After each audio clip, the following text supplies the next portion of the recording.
Boa tarde.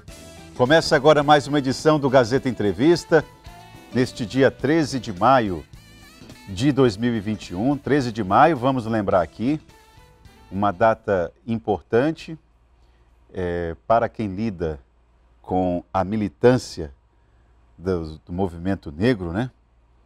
No país. É uma data importante porque é uma data que quem milita nessa área entende que hoje, como foi assinado, né, pela princesa Isabel, a Lei Áurea, quem milita hoje no movimento negro entende que hoje é um dia de luta, hoje é um dia de, digamos, mostrar força, fazer denúncias no que se refere ao racismo, ao preconceito, às políticas públicas que ainda não estão dando conta de consertar algumas injustiças históricas. Então hoje é um dia para isso, para mostrar que não é por meio de um decreto que se ajusta, que faz os ajustes, né, para nós não sejamos tão injustos, tão preconceituosos, uma sociedade tão injusta, preconceituosa e intolerante. Hoje é um dia para a chamada de luta. Agora, em novembro, dia 20 de novembro, que se comemora, que se lembra a imagem de Zumbi do Palmares, ali é uma outra situação, ali é uma celebração de alguém, de uma liderança que consegue reunir o espírito, né?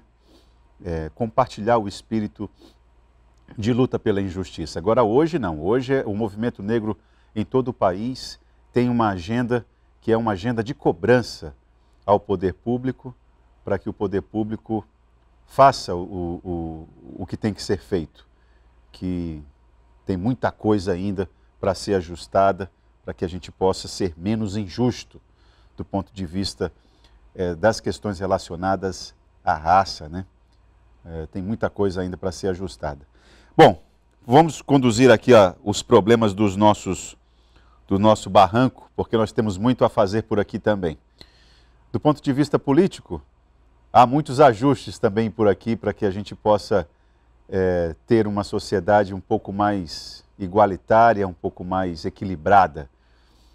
Quem tem acompanhado as discussões no nosso parlamento, com muita influência ali interna, é Genilson Leite, com quem eu converso agora e divido a tela. Genilson, boa tarde, seja bem-vindo mais uma vez aqui ao programa Gazeta Entrevista.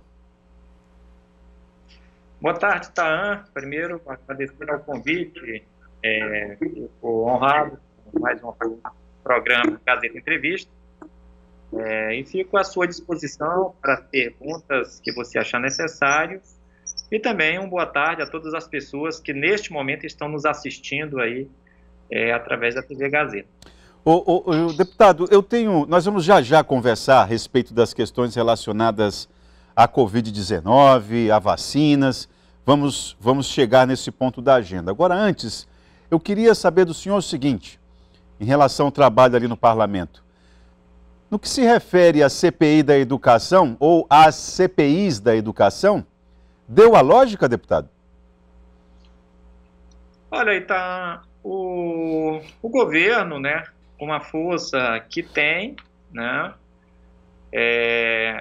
acabou modificando aí 2 votos que eram fundamentais para que a CPI fosse instalada, né?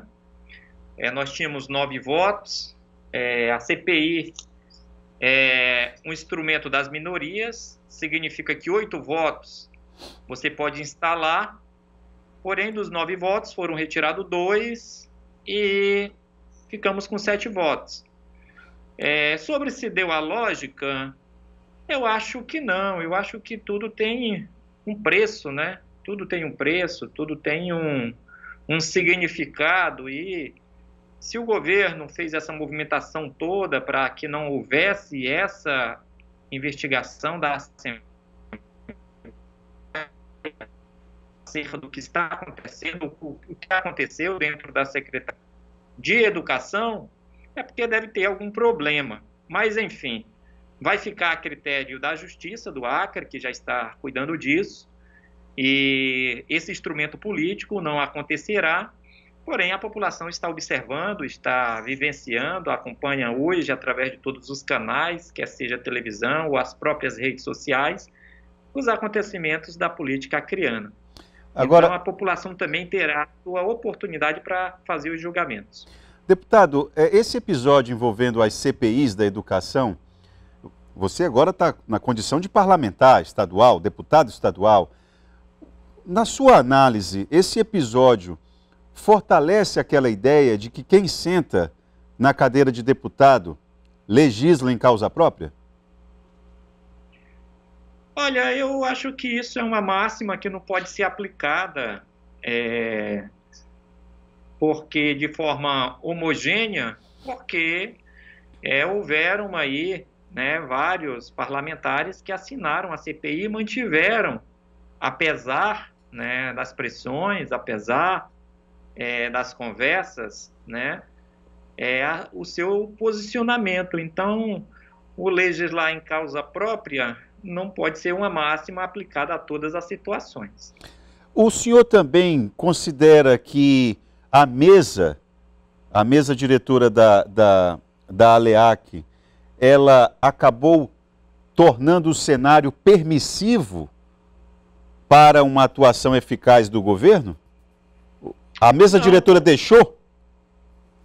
Não, porque eu participo da mesa, eu sou vice-presidente e a minha assinatura se manteve, né? Então, dizendo isso, nós não podemos atribuir à figura da mesa diretora, né, a movimentação com o objetivo de retirada de assinaturas. Mas demorou muito, não demorou? Demorou. Isso houve pressão por parte da própria oposição e dos independentes, porém, né, as questões ali também relacionadas à própria base do governo, à liderança do governo, estava fazendo o seu jogo, né, ou estava fazendo a sua articulação política para tentar, né, desarticular o andamento e a instalação, na verdade o andamento não, na verdade a instalação da CPI. É porque demorar 21 dias para uma coisa que deveria ser batido o martelo em 48 horas é algo que não soa normal. Parece um cálculo. Parece. Você está exagerando na diplomacia. Eu tô percebendo que você está ficando incomodado com essa abordagem da CPI da educação, mas é porque me parece que isso é um desgaste, deputado, para o próprio parlamento. Acaba que, eu concordo com o teu raciocínio, né, de que a gente não pode tratar de forma homogênea essa ideia de que todos legislam em causa própria. Perfeito. Mas o problema é que a postura de alguns acaba fazendo com que o povo generalize para todos, né? Não, Ita, de forma nenhuma. Eu não estou ficando incomodado de nenhum modo com a abordagem acerca desse tema, até mesmo porque nós entendemos que se a gente não utilizar os instrumentos que nós temos dentro do parlamento para poder investigar, para poder correr atrás de resolver os problemas da população, nós vamos estar tirando as nossas atribuições que nos é conferida pela população. Então, fique à vontade para fazer as perguntas acerca desse tema que achar necessário. Eu estou à sua inteira disposição para responder. Eu acho que o governo erra, né, neste sentido de articular a retirada das assinaturas, porque isso revela que pode ter alguma coisa a ser escondido, e o governo, para ser transparente, ele precisaria, né, não ter se incomodado ou não ter instituído uma força tão grande para retirar essas assinaturas. Então, assim, da minha parte, não há nenhum incômodo, fica à vontade se você quiser saber de mais algum ponto de vista meu acerca desse assunto. Socorro Neri, a mulher para quem você pediu votos para prefeito de Rio Branco, para se reeleger, ela ter assumido a Secretaria de Estado de Educação e a sua postura em relação à CPI, você achou que são coisas que dialogam? Ou você viu aí trouxe algum desconforto para você dentro do próprio partido, presidente falou que a Socorro Neri foi para o governo sem o referendo do partido, sem o partido, digamos assim, não diria permitir, mas pelo menos o partido ser sondado. Esse cenário te trouxe algum desconforto, não? Olha, Itan, assim, desconforto, de certa maneira, sim, porque a gente não pode dizer que não. Socorro é uma pessoa importante dentro do PSB, uma prefeita que acabou fazendo uma boa gestão, e quando ela, a figura do partido, faz uma boa gestão na capital, isso também faz parte da luta partidária. É uma amiga também lá da minha cidade, de Tarauacá. Então eu não vou dizer que a ida da Socorro para o governo não me tenha causado nenhum tipo de desconforto. Causou. Agora, não ao ponto de mudar o meu posicionamento, né, a minha postura política, né, a orientação de visão política que eu sempre tive. Não foi o fato da ida dela que isso balançou as estruturas do meu posicionamento. Pelo contrário, em nenhum momento houve qualquer tipo de sondamento, né? Acho que a palavra correta é essa, acerca da possibilidade de eu voltar atrás em relação à CPI, ou se isso poderia me transformar num deputado de base de governo, né? Porque de fato não teria essa possibilidade, e o meu posicionamento na Assembleia Legislativa sempre foi o mesmo, né? Nunca fui um opositor daqueles que parte para pessoalidade, sempre fui um opositor propositivo. Inclusive, quando o governo, no meu ponto de vista, não faz o que é de sua atribuição, dentro das minhas possibilidades, eu tenho procurado fazer, não só criticar, mas fazer o que me toca e o que eu posso fazer. Então, o contexto Socorro Neri, ida para o governo e o posicionamento do nosso mandato tem sido esse. Deputado, antes da gente chamar para o intervalo, que nós vamos começar o segundo bloco, falando a respeito especificamente de Covid-19 e a política de saúde, queria saber, para finalizar esse assunto, internamente no PSB, como é que o senhor classificaria o ambiente para Socorro Neri? É um ambiente, digamos assim, tranquilo?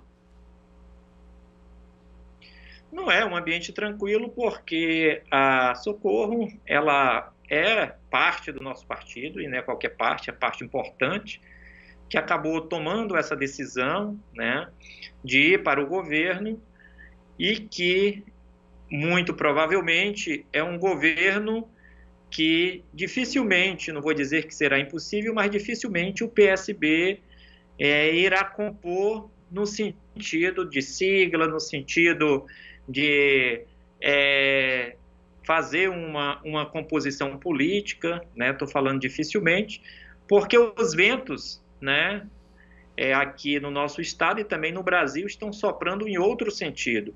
E nós entendemos que é necessário manter os nossos posicionamentos enquanto forças. O PSB é um partido de centro-esquerda, né, um partido que sempre dialogou com outras forças da esquerda aqui no Acre, e que, embora o Gladson, governador, aí tenha apoiado a prefeita, quando ela estava candidata, ele deixou muito claro que este apoio foi a pessoa da Socorro, né? Não tinha nada a ver com o PSB, e que, de fato, alguns colunistas falaram que, e eu não vi isso da boca dele, falaram que ele não queria, né, de forma nenhuma, aliança com o PSB, assim como outros apoiadores do próprio governo, né, disse que também não teria ambiente para aliança com o PSB. Então, da nossa parte, enquanto partido,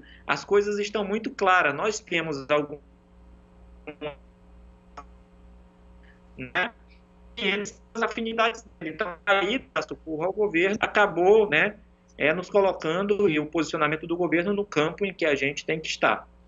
Perfeito. Nós vamos fazer um intervalo agora e vamos voltar a continuar a conversa com Janilson Leite, deputado estadual pelo PSB, e agora a gente vai entrar efetivamente na agenda relacionada à Covid-19, à vacina.